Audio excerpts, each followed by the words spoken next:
Namo tassa bhagavato arahato samma sambuddhassa. Namo tassa bhagavato arahato samma sambuddhassa. Namo tassa bhagavato arahato samma sambuddhassa. Buddhang dhammang sanghang namasami.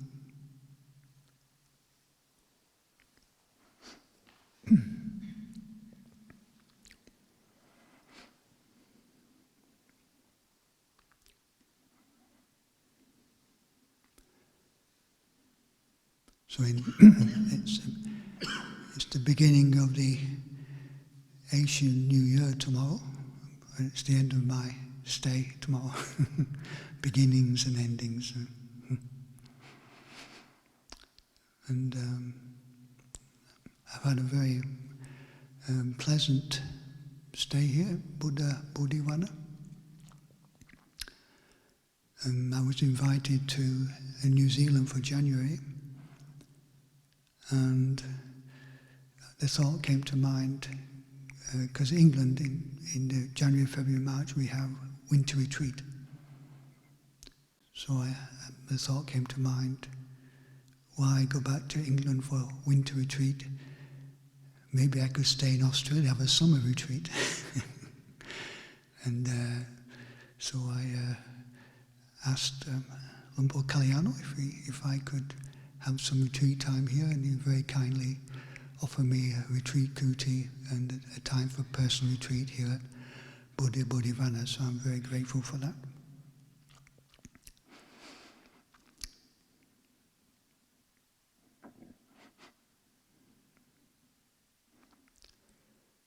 But it's always nice to come back here, and I feel a lot of like mudita for what's happening here, because I see many people coming here and benefiting from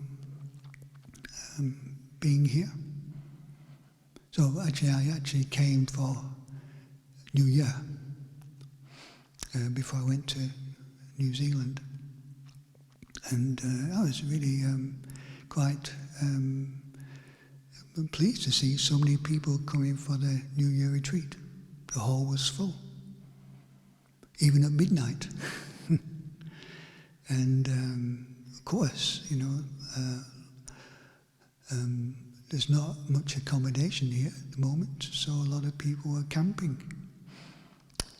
So, giving up the comforts of their homes and coming here to practice, very and hopeful. And then again, when Luang Liam came, a lot of people camped out to stay over the 3-day retreat Luang Liam. But then also just dana time, and a lot of people obviously like to come here and benefit from, coming offering dana. So all this, brings a sense of mudita, seeing people, cultivating generosity, cultivating bhavana, meditating.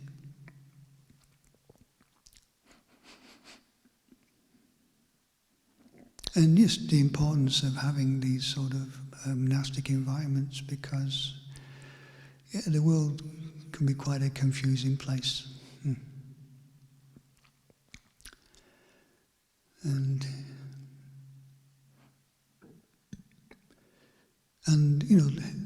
from the Buddha's teachings, the importance of the practice of bhavana, developing the skill of looking after the heart and mind. Technologies provide us with a lot of external, comforts and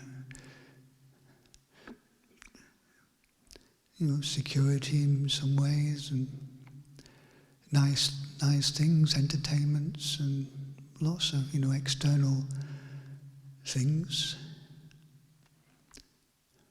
But maybe what willing to learn now is, having just material things and not looking after the heart, big problems. So there's more talk now about things to do with the mind and how to develop things that help to deal with the mental afflictions that people are experiencing these days. So the word mindfulness is becoming a very popular word in Western societies now.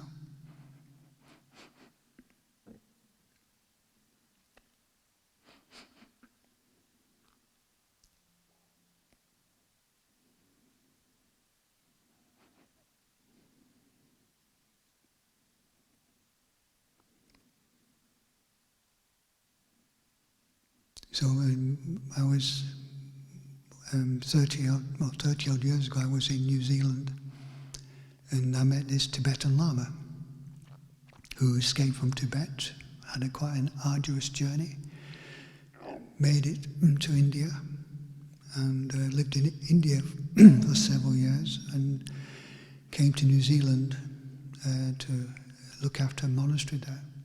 So I asked him, how does life in New Zealand compare with life that you experienced in India? Interesting, his response was, in India, people are poor and have a hard life, but psychologically, they don't have many issues. He said in New Zealand, people have more comfortable life, material wealth, but the people have more psychological issues.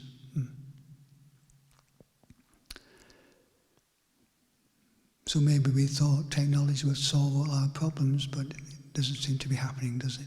So the importance of looking after the heart and mind, because whatever we have on an external level, if the mind's not in a good place,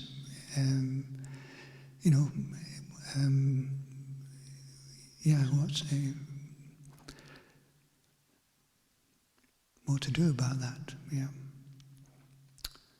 So there's a nice little episode from the suttas where this prince comes across the Buddha, and it's the cold season in India, and the Buddha's under a tree, sleeping under the tree there. And the prince approaches him and said, it's winter, it's really cold and your robes don't look very thick. Did you sleep all right? And the Buddha said, yes, I slept well. But then the prince says, how is it? Yeah, how could you sleep so well in this cold with so few robes? Sometimes the Buddha would respond to a question with a question. So he said, how could you sleep well? And the Buddha said, well, you're a prince, you live in a palace, you have a nice, comfortable bed, nice surroundings, all the comforts that India could offer at that time. Now, if at night your mind is obsessed with greed, would you sleep well? And the prince said, no. And Buddha said, if your mind was carrying a lot of hatred, would you sleep well? Again, the prince said, no. And then the Buddha said, well, if your mind was a lot of fear, anxiety, worries, would you sleep well? He said, no. And then the Buddha said, well, I sleep well because, the mind is free from greed. The mind is free from hatred. The mind is free from delusion. So, wherever I am, I sleep well.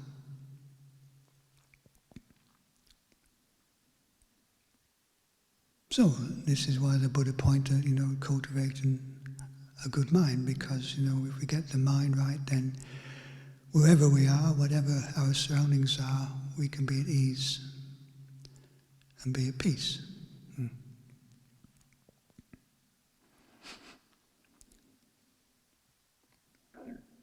So the qualities that the Buddha encouraged us to cultivate in developing the skill of looking after the mind is mindfulness and wisdom. And the Buddha gives a simile of like a city, and the city has this one gate, and on the gate is a guard. And the duty of the guard is to stop, people coming into the city that would cause problems, like robbers, murderers, and, generally people would cause disruption. And the Buddha said that guard has to have two qualities. He has to have mindfulness because he has to keep his attention on the entrance to see who's coming. If he gets distracted, he won't, somebody could slip in. So he has to be attentive to the entrance, keep his attention there. So he has to be mindful at the entrance.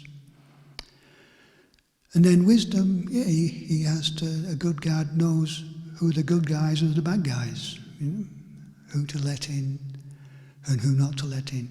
So this is the wisdom. This is how mindfulness and wisdom work together. So this applies to the mind, being aware, and what to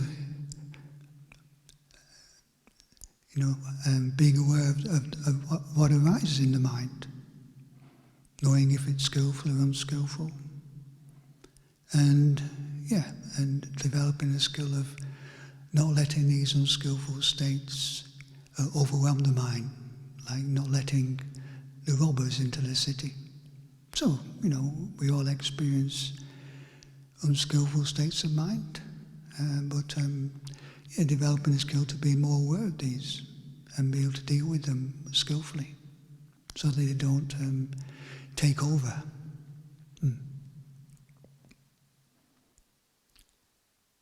And, this is what can happen, people not aware of some of these mind states, and before they know it, they're taken over by them.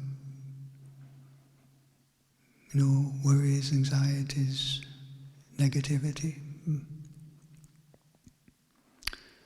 And it all starts, with just a few thoughts that we allow to go on. So the Buddha, gave the example of like a creeper on a tree. You have a healthy tree, and as the creeper starts to grow at the bottom, you think, it's not going to be, it's only a little creeper, don't worry about it. But then it keeps on growing and growing, still don't do anything about it. Eventually the creeper smothers the tree and kills the tree off. So this is how habits can arise. So, having awareness is to know some of these habits and how to not let them take over the mind.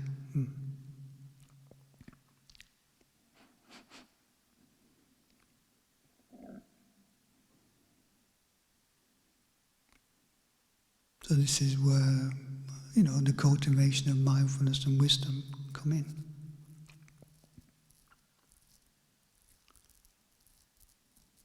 There's a sutta in the Majjhima Nikaya, and it's in this particular teaching, the Buddha's teaching his son, Rahula. And he starts by asking Rahula, what is the purpose of a mirror? And Rahula says, to see one's reflection. And then the Buddha went on to teach Rahula, he said, well, in the same way, reflect. Before one does an action of body, speech or mind, reflect. Is this going to be something that's going to be beneficial or something not beneficial. So before, then while you're doing some action of body, speech or mind, and you're aware this is not bringing any benefit, then make effort to discontinue that action of body, speech and mind. And after you have done an action of body, speech and mind, you realize that didn't bring any benefit to oneself or others.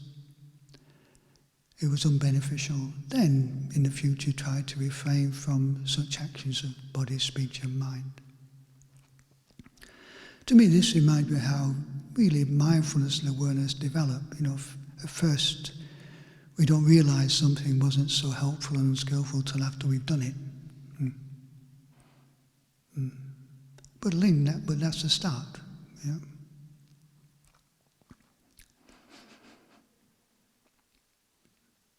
So when I, first came to, practice to follow the Buddha's teachings, I used to.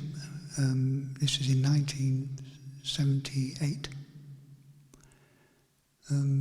I used to go to a place called the Hampstead Vihara in London, and there was a few monks living there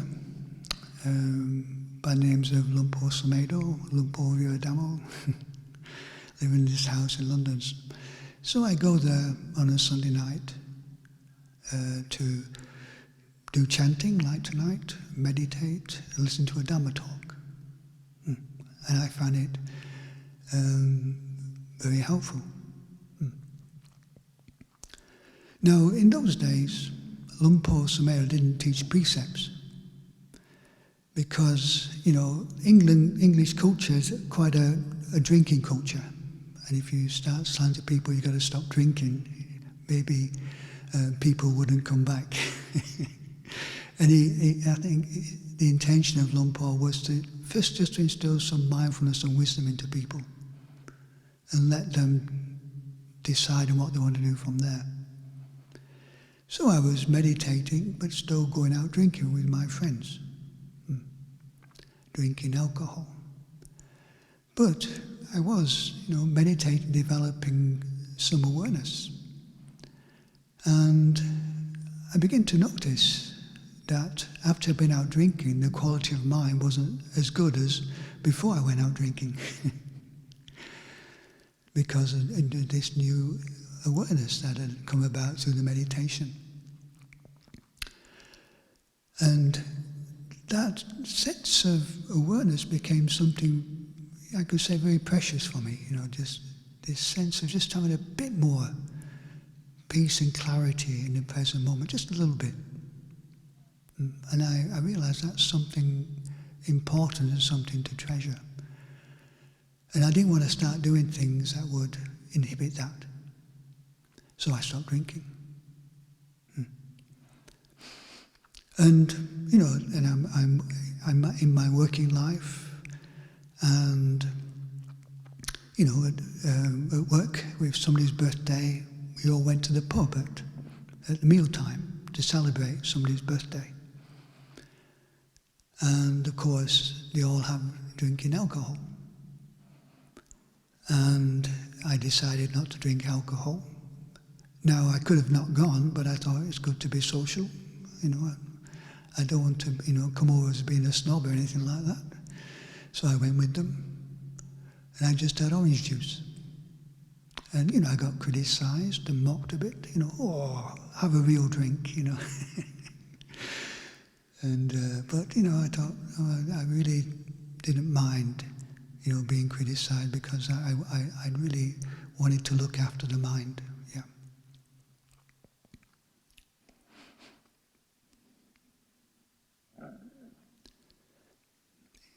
With, speech too, again, this awareness, I began to notice the effects of certain ways of speaking, especially backbiting. Before, there was always people at work that weren't very popular, that were a bit of a, pain in the neck. So, sometimes we used to have little backbiting sessions about them in the office, and things. But again, with awareness, I noticed after a good backbiting session, I didn't feel very good. It's like you eat something that leaves a bad taste in the mind. And in different types of speaking, I've been to realize, the bad effects of it. And those are precepts again, about skillful speech. Yeah. So again, I stopped getting into that sort of backbiting, talking negatively about people. People still come in the office and unload, but I wouldn't reciprocate. So I became known a little bit as the Buddhist bore, because I wasn't drinking anymore. I wasn't getting into a lot of silly speech, unskillful speech. But that was all right. I didn't mind, because actually I was feeling in myself good from doing this. I was feeling really the benefit of this Buddhist practice, because before I came across Dhamma, I was pretty on a downward spiral, pretty depressed and not very happy with life. But from this, following this Buddha's teachings, I began to feel a bit better, especially with this growing awareness that came around too, taking time to look inward.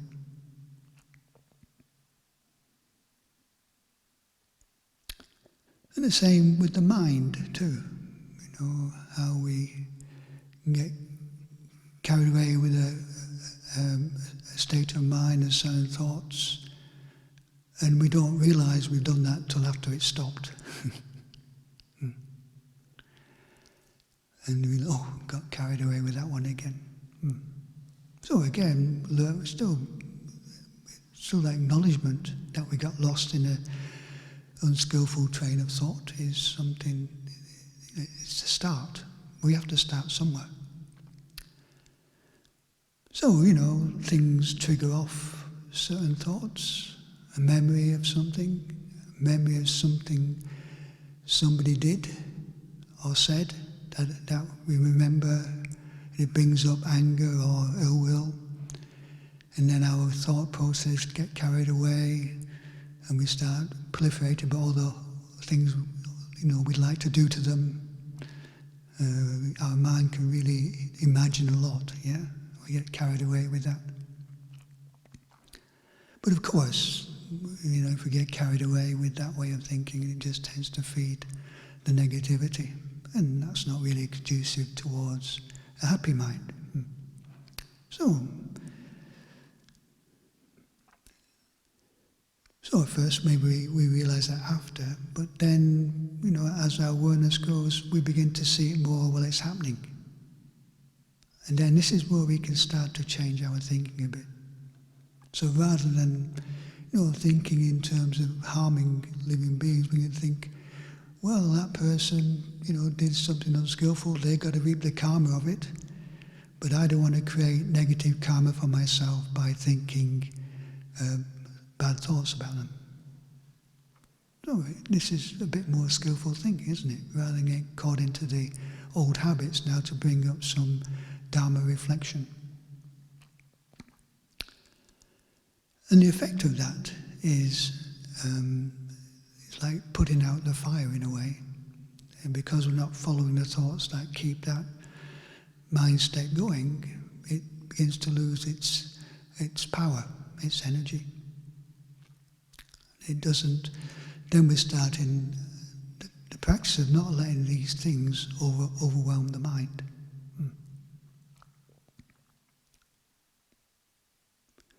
We could be in a conversation, and we notice, because of this growing awareness, that we're getting a bit angry with this conversation, getting a bit upset,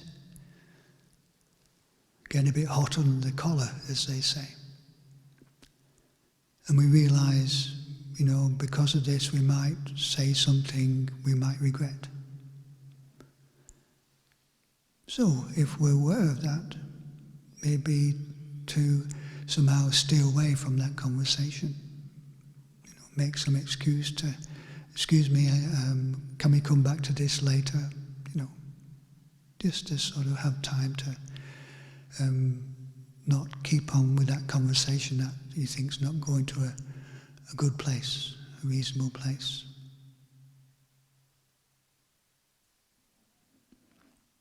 I was recently walking through a town in England, and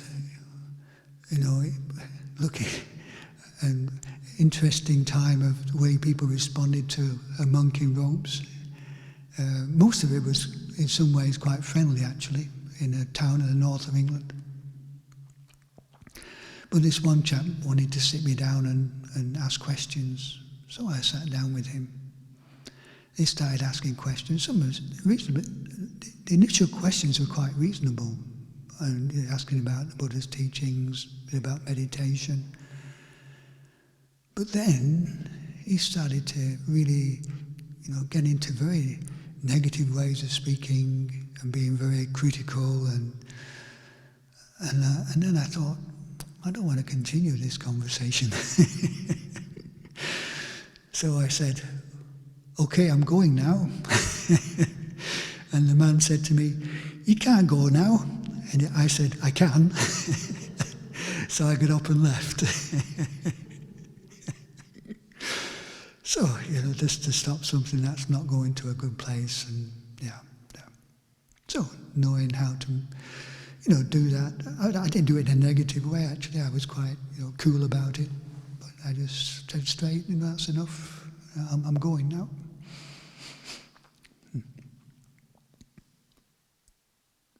So, while speaking, if we notice that this conversation is not having a good effect on yourself and others, then ways of turn to something else.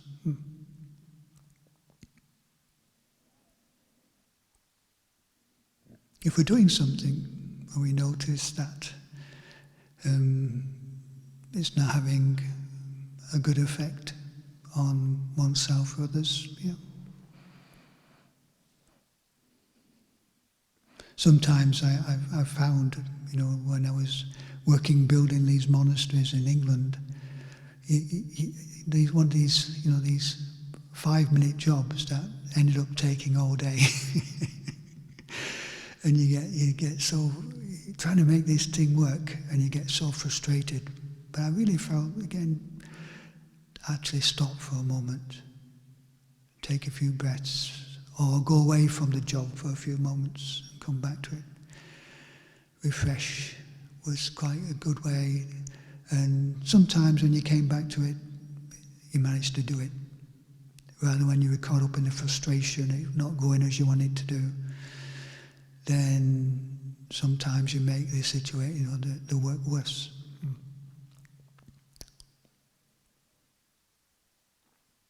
So, while doing something by body, speech and mind, noticing the effect of these things through our awareness, and putting them aside as best we can, maybe coming back to them later.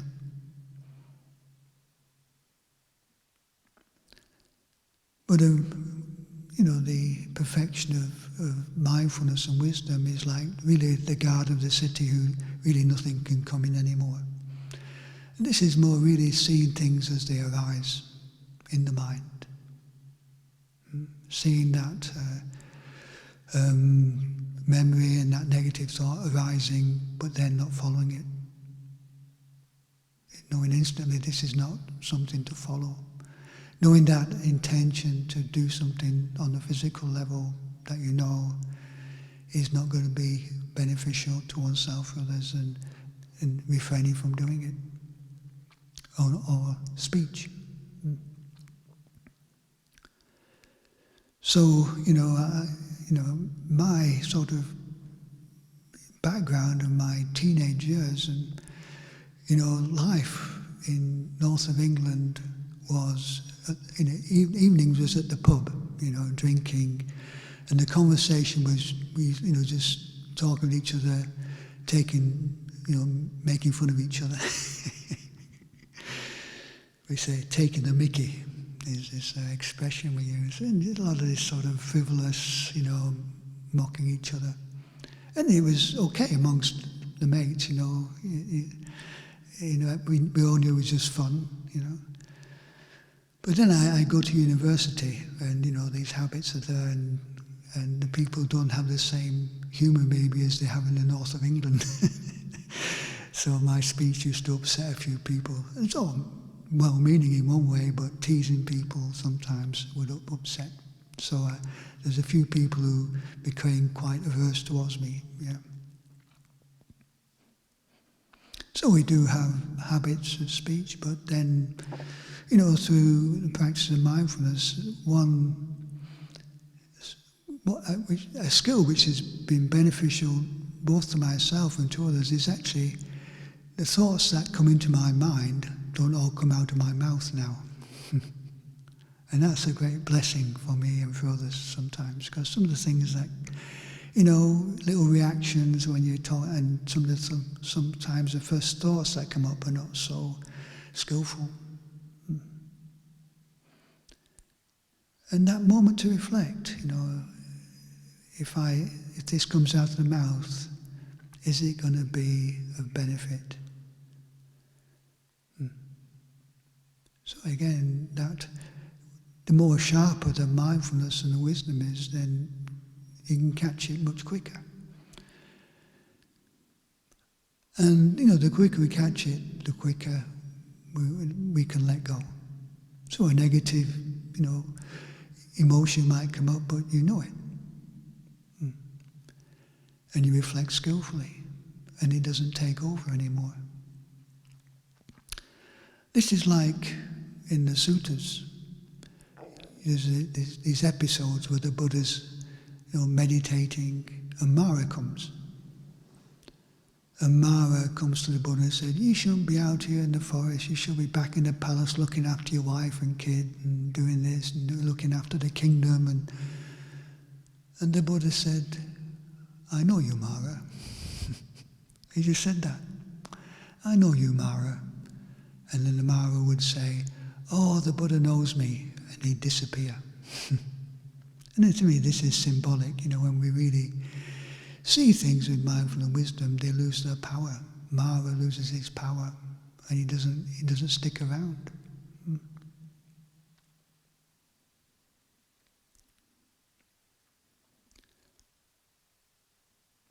So this is the great benefit of developing this meditative life, this inner awareness.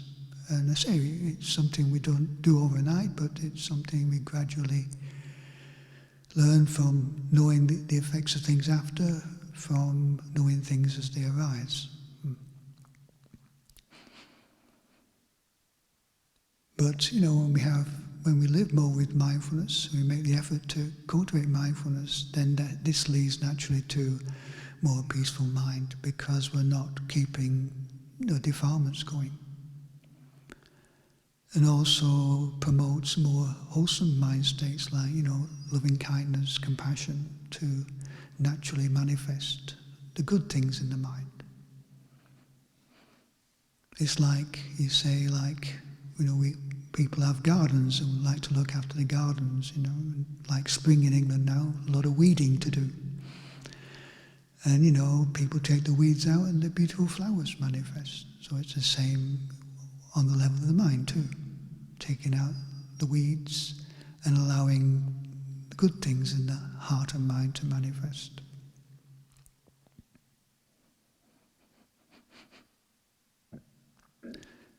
But, it's not an instant, you got to do the work. Looking at the weeds is not going to remove them. So this is where we have to do the practice. And, it's not like every meditation session we see the results of that. But just the more we can have more mindful moments throughout the day, then over time we begin to see the results, the benefits of it. So in our daily life, we come to the monastery to meditate, but other days, other times of the day we can just have a few mindful breaths, just take stock of the heart and mind. Breathing in, knowing how the heart is in this present moment. Queuing up for things, traffic jams, just taking stock of the heart, breathing in, bringing our attention more inward.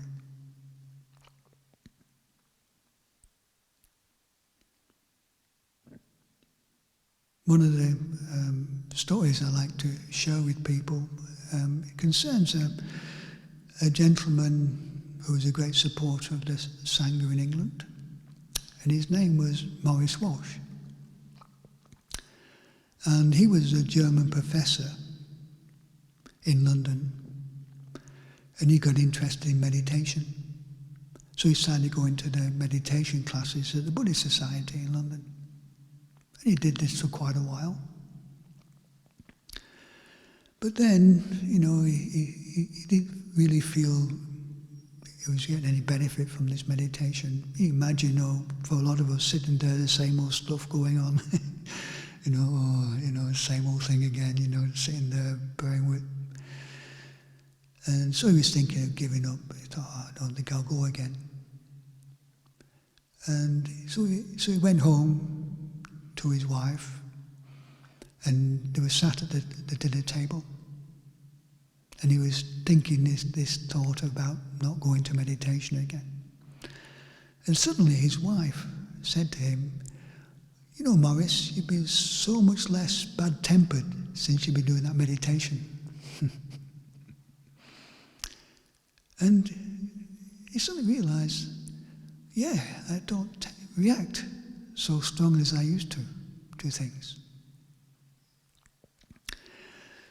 And, he was always looking for something to happen in the meditation, rather than seeing how the meditation was helping him in his everyday life, being less reactive, more patient. So he carried on, and then he turned his linguistic skills to Pali, and he translated the Digha Nikaya of the Pali Canon, which was such a good translation, Bhikkhu Bodhi didn't need to retranslate. He retranslated many of the suttas, but not Maurice's translations. And he became a member of the English Sangha Trust and supported the Sangha until his last days. And even at 8 years old, became a monk for one rains retreat, for one Vasa, to celebrate his 80th birthday. So I'm just saying this story that, sometimes we don't always see the results of the meditation practice. Sometimes it's not an easy practice. But over time and doing it, this growing awareness becomes something very precious. This skill of looking after the heart and mind.